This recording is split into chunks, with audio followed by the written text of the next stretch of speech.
तर आजच्याला आपल्या बहिणीचा होता बड्डे यायला बा म्हणलं मग काय बड्डेला तर जायलाच लागते. त्याच्यामुळे मित्राकडून गाडी उधार घेतली. तसा मित्र बी चांगलाच आहे आपला, त्याच्यामुळे त्याने बी देऊन टाकली लगेच.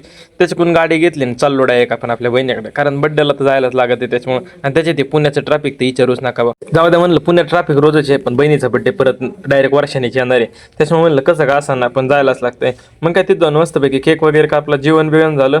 आणि तेव्हा तर काही जाऊन नाही दिलं आपल्याला. म्हणलं आलं सकाळी उठावा डायरेक्ट 6ला जोडला होता तुमचा डायरेक्ट.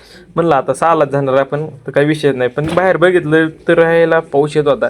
काय करावं 3 मिनटं विचार केला आणि डायरेक्ट आलो खाली. म्हणलं जाऊ द्या, पाऊस तर पाऊस, पण त्या ट्रॅफिकपासून तर सुटकारा भेटत ना. त्याच्यामुळे मग काय आलो डायरेक्ट खाली आणि काढली गाडी. यायला तुम्ही म्हणता तसाच निघला काय नाही काय, म्हणजे आपल्याला काळजी हो बहिणीला आपल्या. त्याच्यामुळे तिने ट्रॅक सूट आणि रेनकोट बी दिलं होतं. म्हणली जा दाजीचं घालून, त्याला काय दाजी काही करते दाजीला काय दवा.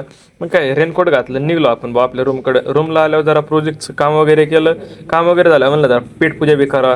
त्याच्यामुळे आलो, कुरकुरे घेतले 4-5 आणि मॅगी घेतल्या. याला मॅगी बी खायलाच लागते, कारण रूमवर राहतात मॅगी खात नाही ह्याच्यात तर काय अर्थच नाही.